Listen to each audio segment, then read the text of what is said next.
Dictation start होगी 5 second बाद। Start.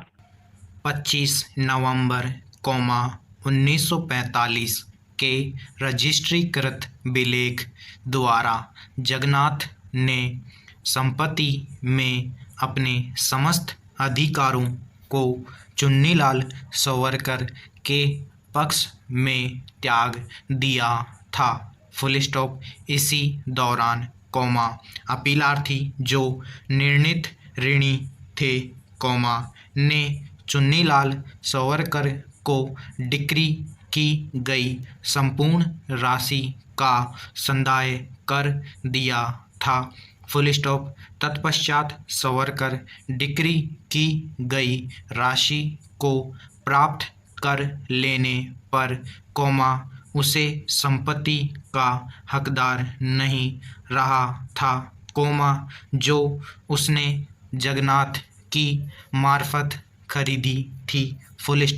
यह प्रकट किए बिना कि उसने चुन्नीलाल के पक्ष में निर्मोचन विलेख निष्पादित किया था, जगन्नाथ ने संपत्ति के विभाजन के लिए एक वाद फाइल किया था और प्रारंभिक डिक्री प्राप्त की थी।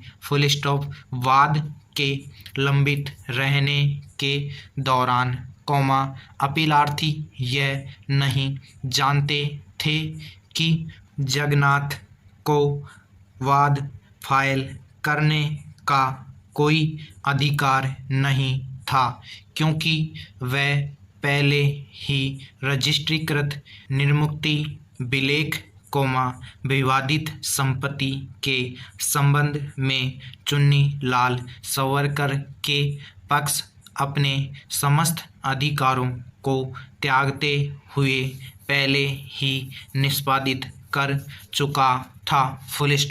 यह केवल अंतिम डिक्री के लिए आवेदन की सुनवाई के समय अपीलार्थी को निर्मोचन विलेख की जानकारी हुई थी और इस प्रकार उन्होंने आवेदन को इस आधार पर चुनौती दी थी कि जगन्नाथ द्वारा यह प्रकट न किए जाने कि उसे विवादित संपत्ति में कोई अधिकार नहीं रहे थे, इसने कार्यवाहियों को दूषित कर दिया था और इस प्रकार जगन्नाथ द्वारा न्यायालय से कपट करते हुए प्राप्त की गई आरंभिक डिक्री अकृत थी।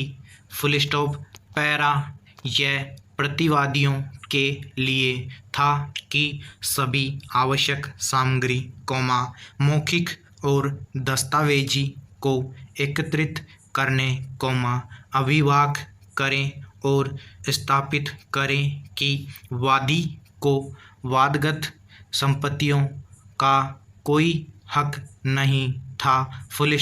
यह उनका कर्तव्य है कि एक विलंगम प्रमाण पत्र प्राप्त करे और यह पता करे कि क्या वादी को वाद के समय भी सतत हक था।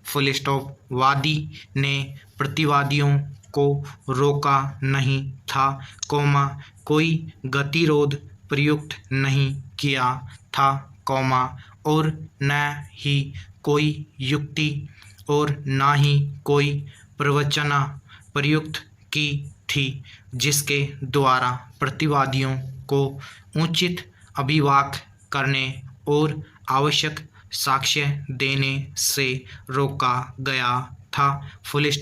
पक्षकार दूर दूर से ही वाद लड़ रहे थे और यह उनमें से प्रत्येक का कर्तव्य है कि अन्य पक्ष द्वारा किए गए अभिकथनों को काटे या प्रश्न करे और वादी के दावे या प्रतिवादियों की प्रतिरक्षा के आधार के संबंध में और उनकी सत्यता या मिथ्या होने के संबंध में सभी उपलब्ध साक्ष्य प्रस्तुत करें। Full stop. पैरा इस विनिश्चय का सिद्धांत प्रस्तुत मामले की बाबत लागू होता है। Full stop. सबसे बुरा तो यह है कि वादी उस समय मिथ्या अभिकथित करने के